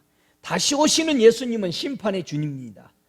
지금 이 순간 예수 믿는 것이 여러분의 최고의 생명을 좌우하는 축복이라는 사실을 믿으시기 바랍니다. 하나님 아버지는요, 예수 믿고 구원받아 영생에 이르게 하시는 것이 하나님 아버지의 뜻입니다.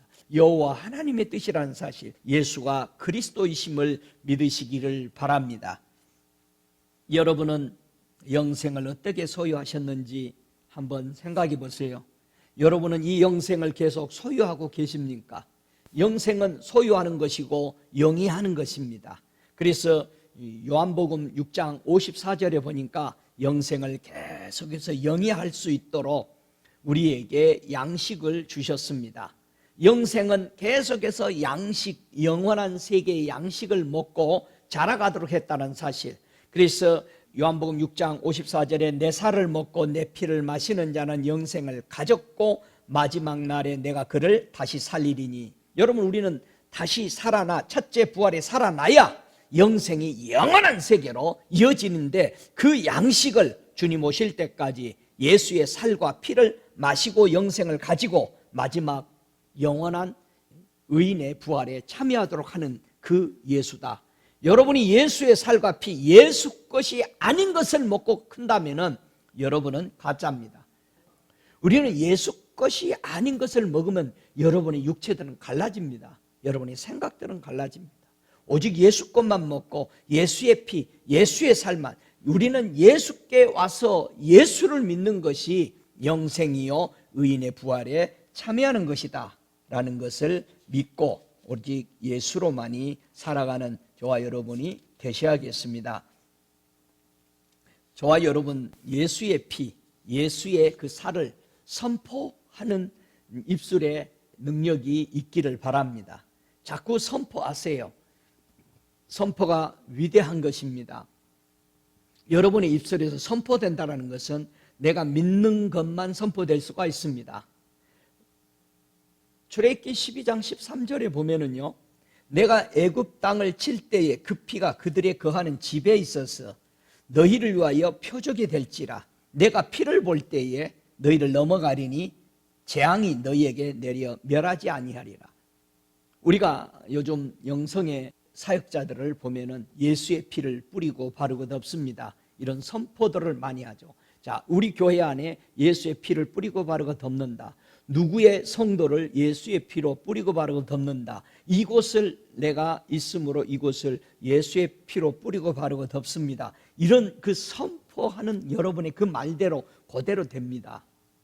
여러분 간단하잖아요. 여러분 자녀들에게 야 커피 한 잔 가져와 하니까 가져오잖아요. 말 안 했으면 절대 커피 안 옵니다. 여러분의 부인이나 여러분의 남편에게 야 나 먹을 것 좀 가져와 갖다 줍니다. 자녀에게도 갖다 여러분의 입에서 선포했기 때문에 됩니다. 똑같습니다. 하나님 나 이거 주세요. 하나님의 그 진리의 말씀대로 예수의 피대로 능력이 있다 했으니까 이대로 될 걸 믿습니다. 여러분이 피를 발라놨기 때문에 눈이 열려서 보세요. 여러분이 발려놓은 여러분이 선포한 곳곳마다 피가 얼마나 묻어 있는지를 보시기 바랍니다. 여러분이 입은 세마포에 눈이 열려서 보세요. 그냥 하얀 세마포가 아닙니다. 그 자세히 보면 거기에 예수의 피가 묻어 있는 옷은 그것이 세마포입니다. 그 피는 예수의 이름으로 내 자신을 깨뜨리고 피 발랐다라는 것입니다. 그런 저와 여러분이 되시기를 주의 이름으로 축복합니다. 여러분이 선포할 때 예수 이름으로 사망이 넘어간다라는 이 능력의 말씀을 믿으시기 바랍니다. 어떻게 해서 목사님 예수의 살과 피를 먹고 마실 수 있습니까? 라는 질문을 여러분들이 의문을 갖게 될 것입니다. 저도 이 질문에 대해서 수없이 의문을 가졌을 때 어느 날 성경을 읽어갈 때에 우리 주의 음성이 있어서 내게 가르치셨습니다. 요한복음 6장 35절에 네가 그 내 살과 피를 먹기를 그렇게 알고 싶었느냐. 이 요한복음 6장 35절이 바로 우리가 예수의 살과 예수의 피를 먹는 것이라고 주님은 저에게 가르쳐 주었습니다. 예수께서 가라사대 내가 곧 생명의 떡이니 내게 오는 자는 결코 줄이지 아니할 터요 나를 믿는 자는 영원히 목마르지 아니하리라. 우리는요 예수께 가는 것이 여러분 양식을 먹는 겁니다. 우리가 예수를 믿는 것이 그의 피를 마시는 것입니다. 이 말씀이 저에게 엄청난 은혜를 주었고 나를 깨닫게 했습니다. 자 보세요. 마태복음 5장 6절에 의에 줄이고 했을 때 줄이다란 말이 있습니다. 의에 줄이니까 어디로 왔겠어요? 예수께 오았다 이 말입니다. 의에 줄이면 예수께 오는 사람입니다. 요게 바로 양식을 먹기 위해서 오는 겁니다. 이 말씀을 통해서 무엇이 풀리느냐면은 다윗이 사울에게 쫓길 때 자기 일행의 몇 명과 함께 그 제사장에게 갔습니다.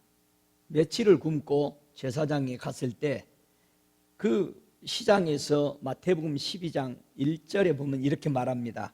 그때 예수께서 안식일에 밀밭 사이로 가실새 제자들이 시장하여 이삭을 잘라 먹으니 예수님의 제자들이 하지 못할 것을 한 거예요. 안식일날 코너에 이 나그네들을 위해서 남겨놓은 밭입니다. 분명하게 그렇게 이해해야 됩니다. 우리 예수님이 막무가내 남의 농사진 걸 다 망친 게 절대 아닙니다. 13명의 장정들이. 그게 아니고 하나님의 율례와 이 계명을 지켰던 나그네들에게 이스라엘 백성에게는 과실을 다 따지 않았고 밭 구석에 나그네들을 위해서 남겨놨던 그걸 비벼 먹은 겁니다. 바리새인들이 보고 예수께 보시오 당신의 제자들이 안식일에 하지 못하는 것을 하나요. 자, 안식일에 비벼 먹은 일한 것을 뭐라고 그랬지 남의 것을 망쳤다라고 말한 게 아니라는 사실을 꼭 이 맥락을 봐야만이 풀리는 거죠. 예수께서 가라사대 다윗이 자기와 함께한 자들이 시장할 때 한 일을 잊지 못하여 제사장이 성소에서 내놓은 떡을 먹었다 이 말이에요. 자, 이 말이 어떻게 해서 이 말과 연관이 있으니까 주님이 똑같이 매치를 시킨 겁니다. 그럼 이 말이 이런 뜻이라는 거예요. 나그네들에게 줄 수 있는 떡이었다라는 얘기예요.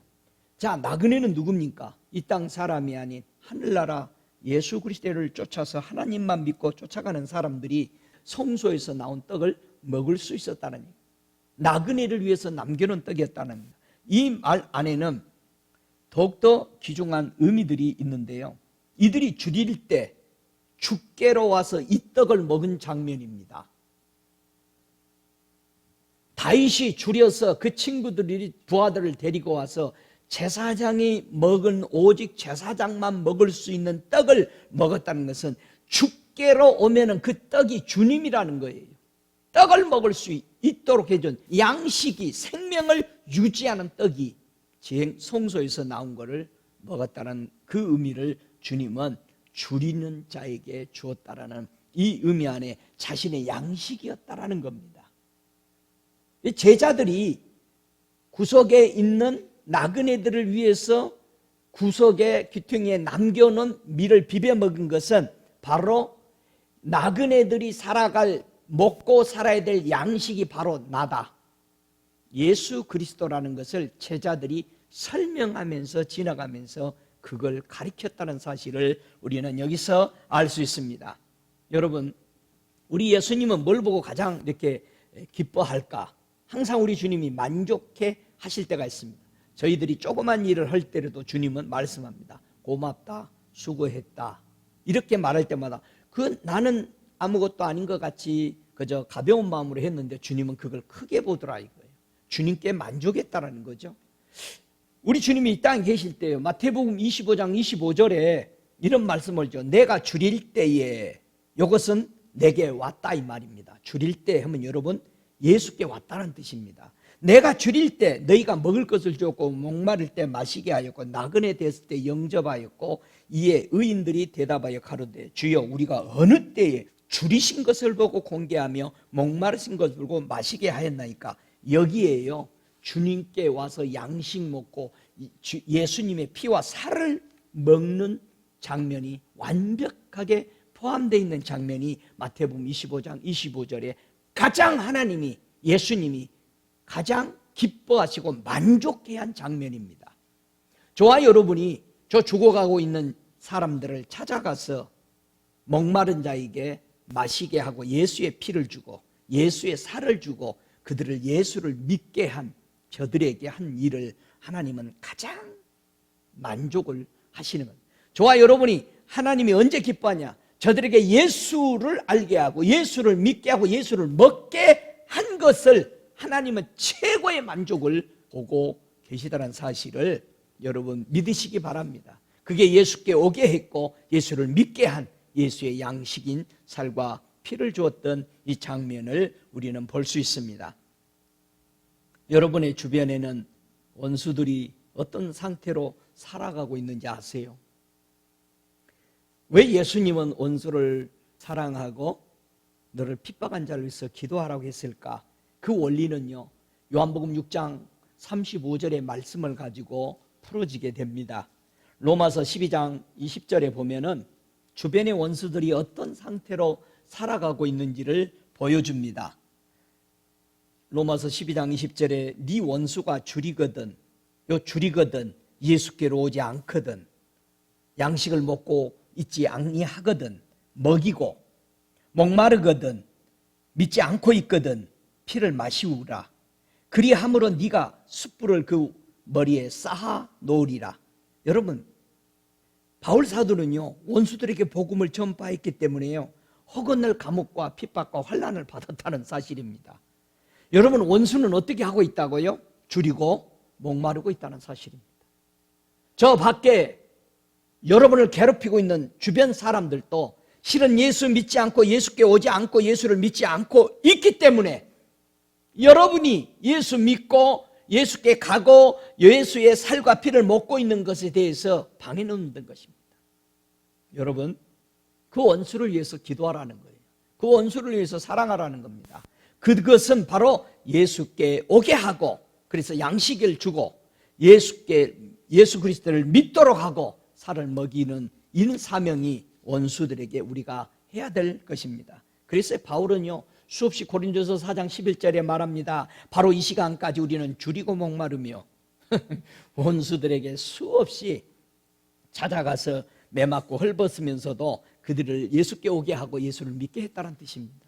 여러분, 감옥에 있을 때 바울이 맞으면서 결국은 그 원수가 두들겨 팼지만 예수께 오게 하고 예수를 믿게 하고 세례받게 하면서 그 씻기면서 그 원수들이 모두 바울의 무릎 앞에 무릎 꿇었던 모습을 보는 것은 바로 원수를 사랑하고 원수를 위해서 핍박한 자리에서 찬송하고 기도했기 때문에 하나님의 위대한 역사, 예수 그리스도의 말씀하신 바로 생명이신 그분의 이름, 그분의 피 그분께 오게 해서 요한복음 6장 35절처럼 그 말씀이 원수에게 그대로 줄이고 목마른 자에게 이루어지는 모습을 바울의 사역 속에서 우리는 볼 수 있듯이 저와 여러분도 이런 자세, 원수는 언제나 줄이고 있다, 언제나 목말라 하고 있다. 그럴 때는 여러분이 준비하고 찾아갈 때 왜 이제 왔어요?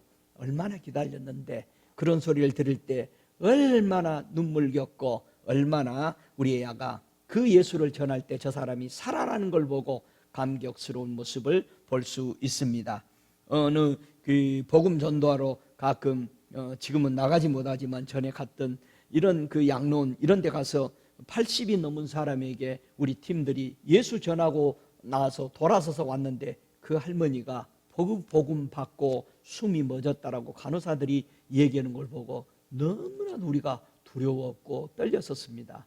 하나님은 그때까지도 그 숨을 영리하게 만들었다가 그 복음 듣고 오도록 하나님의 은혜가 거기에 있었음을 우리는 볼 수 있습니다.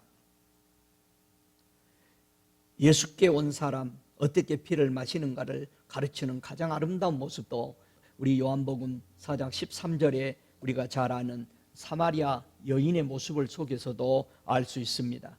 요한복음 4장 13절에 예수께서 대답하여 가라사대 이 물을 먹는 자마다 다시 목마르거니와 내가 주는 물을 먹는 자는 영원히 목마르지 아니하리니 나의 주는 물은 그 속에서 영생하도록 솟아나는 샘물이 되리라. 여자가 가로되 주여 이런 물을 내게 주사 목마르지도 않고 또 여기 물길로 오지도 않게 하옵소서. 나를 믿는 자는 영원히 목마르지 아니한다. 피를 마시는 모습입니다. 여러분이 목이 마르다, 예수를 안 먹고 있어요. 예수의 정신이 안 들어오는 거예요. 그래서 갈망입니다. 계속해서 목이 타는 겁니다. 여러분, 예수를 믿어야 우리의 목마름이 해소됩니다. 여러분, 내 주변의 원수들은 항상 줄이고 목마르고 있다는 사실입니다. 복음 전파자는 원수가 줄이고 목마른 자에게 무엇을 했어요?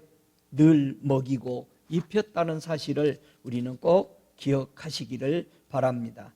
천국에서는요, 예수님의 이 십자가에 흘린 피가 어떤 능력을 증거하고 있는지를 말해주고 있습니다.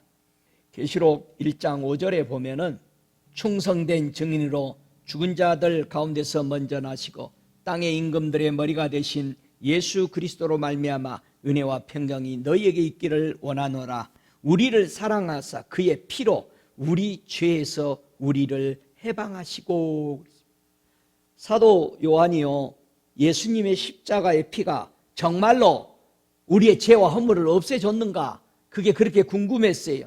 그래서 천국의 방문을 받아서 예수의 피가 하늘에서는 어떻게 사용되었는가를 볼 수 있어서 얼마나 감사한지, 천국에 가서 하나님의 아들 예수가 십자가에 흘린 그 피가 무엇을 했는지를 천국에 가서 보니까 우리의 모든 죄를 그 피로 하나님의 책, 행위록의 책에 덮었다라는 사실입니다. 그 피로 죄를 덮어버렸습니다. 그리고 나서 계시록 5장 9절에 보니까 일찍 죽임을 당하사 각 족속과 방언과 백성과 나라 가운데서 사람들을 피로 사서 하나님께 드리고 이제 하나님의 자녀가 되도록 양자가 시키는 모습을 사도 요한이 보고 얼마나 기뻤을까요? 여러분, 계시록 7장 14절에도 예수의 그 피가 어린 양의 피에 그 옷을 씻어 희게 하였더라는 거예요. 우리는 예수의 그 피가 천국에서 보니까 우리의 죄와 허물을 행위력에서 다 덮어버리고 나니까 우리는 흰 옷과 같이 되었더라는 사실을 보고 그는 기뻐했습니다. 계시록 19장 13절에도 사도 요한은 계속 봅니다. 그가 피 뿌린 옷을 입었는데 그 이름은 하나님의 말씀이라 칭하더라. 얼마나 위대한 말씀이에요. 예수님의 그 피가 그 피의 옷을 입은 예수님의 모습이 가만히 보니까 그 피 뿌린 옷은 그 이름은 하나님의 말씀이더라 말입니다. 여러분 디모데전서 4장 5절에 뭐라고 그래요? 하나님의 말씀과 기도로만 거룩해진대요. 여러분 하나님의 말씀 우리를 하나님이 깨끗하다, 왕이 천하의 왕이 깨끗하다 하면 내가 깨끗한 겁니다. 죄는 죄가 없는데 순간에 죄가 없는 겁니다. 아무도 그 사람을 죄인으로 취급 못합니다. 이게 왕의 권세입니다. 천하 하늘과 땅을 다스리는 그분의 입에서 나오는 말씀이 우리를 거룩하게 깨끗하게, 죄는 죄가 없다. 예수의 그 피가 우리를 덮어 거룩하게 하는 모습을 보았던 것입니다. 여러분 죽은 자의 소망이 무엇입니까?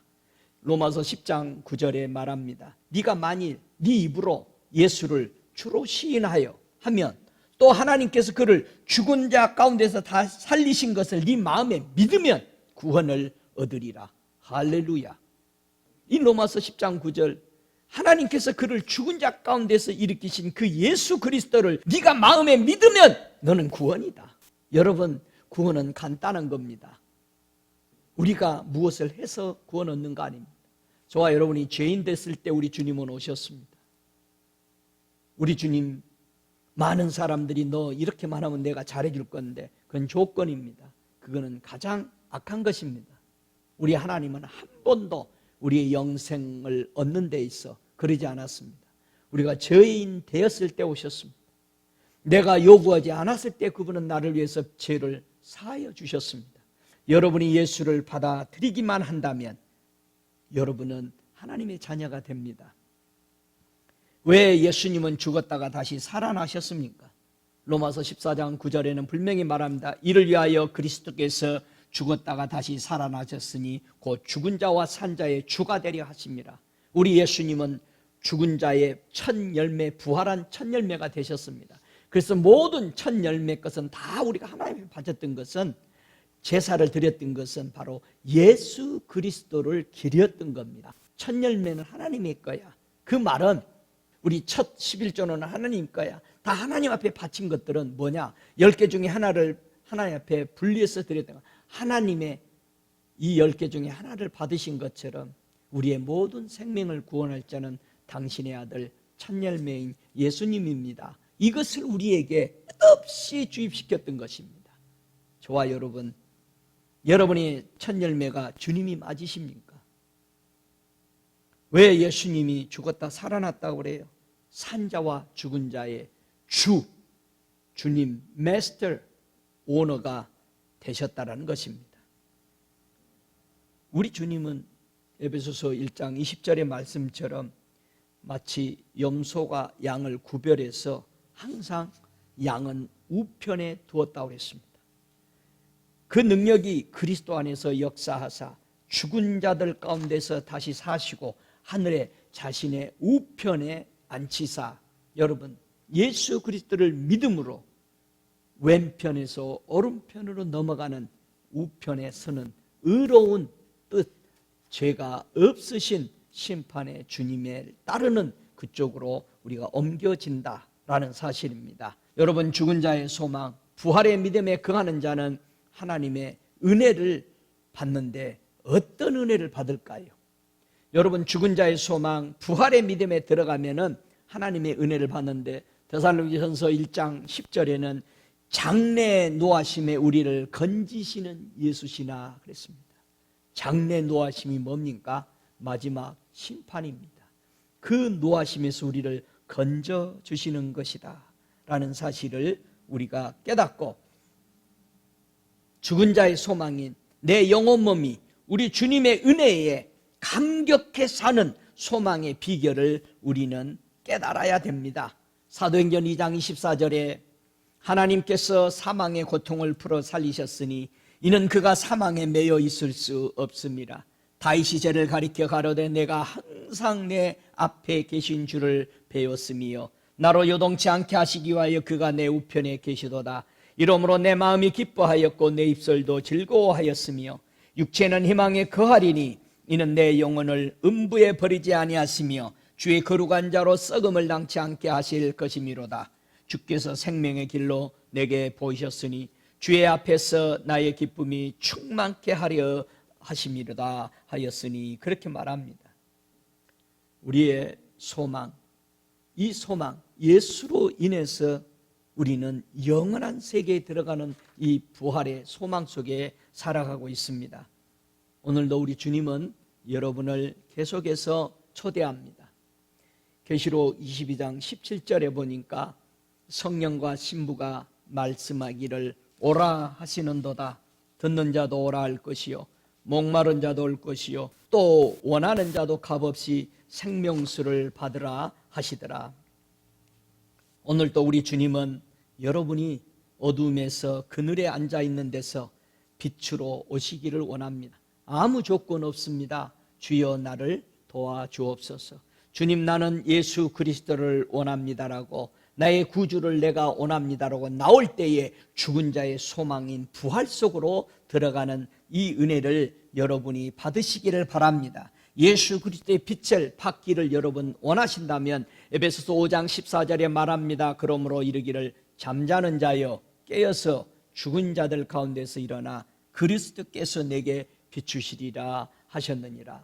예수께 나올 때 저 사망의 잠에서 깨어 일어나 거룩한 빛 생명의 빛 안으로 들어오게 되는 것입니다. 데살로니가전서 4장 14절에도 우리가 예수에 죽었다가 다시 사심을 믿을진대 이와 같이 예수 안에서 자는 자들도 하나님이 저와 함께 데리고 오시리라. 분명히 데살로니가전서 4장 16절에도 주께서 보령과 천사장의 소리와 하나님의 나팔 소리로 친히 하늘로 강림하시리니 그리스도 안에서 죽은 자들이 먼저 일어나고 그랬습니다. 우리는 반드시 예수 그리스도의 그의 음성, 그의 피, 그의 살로 말미암아 죽은 우리의 몸이 부활의 영체로 들어와야 하는 것입니다. 그리고 그의 피와 살을 먹으면서 무슨 일이 있어도 예수께 와서 예수 그리스도를 믿을 때 여러분은 영원한 생명으로 영이 되는 죽은 자의 소망인 부활 속에서 살아가고 다시 오실 주를 맞이하는데 절대 부족함이 없다는 사실을 알고 깨어 근신하고 오직 예수만 믿고 예수께 가는 복된 성도가 되시기를 바라서 이 말씀 드립니다. 기도하시겠습니다. 살아계시는 아버지 감사합니다. 시마다 때마다 하나님의 단비, 은혜의 단비를 보내주시고 오늘도 예수 그리스도 생명의 근원 되신 우리 생명의 구주 예수를 주셔서 감사합니다. 영광 받으옵소서. 때를 따라 돕는 이 큰 하나님의 은혜 감사하여 오늘도 주 앞에 고개 숙여 경배하오니 죽은 자의 소망을 우리에게 주시고 그 부활을 맛보게 하셔서 아버지 사나 죽으나 이제 주의 것이라고 고백할 수 있는 이 놀라운 은혜의 세계에 젖어들게 하심을 찬양합니다. 주님 감사합니다. 이 땅에서 우리를 위해서 온전케 살아주신 우리 주님, 다시 죽음에서 부활을 시키신 우리 아버지 하나님, 그 모든 권세와 능력을 예수께 부여하여 주셔서 이제는 예수 이름 부르면 누구든지 아버지 죽음에서 생명으로 옮겨지는 이 큰 은혜 부어주셔서 감사합니다. 오늘도 이 복음 듣고 어둠에 앉아있고 슬픔에 좌절하고 있는 자들이 우리 예수께 오도록 천군 천사 보내주셔서 주님 다 버리고 오직 예수께로 달려와 예수를 믿고 영원히 다시 사는 생명의 빛 안에 거하는 축복을 허락하여 주옵소서. 지금은 우리 주 예수 그리스도의 은혜와 아버지 하나님의 극진하신 사랑하심과 죽은 자의 소망 부활을 붙잡고 아버지 하나님 앞에 나아가는 자를 성령이 도와주시는 역사하심, 함께 하시는 역사하심이 주님 오실 그때까지 저들의 머리 위에 교회 위에 지금부터 영원토록 함께 계실지어다. 아멘.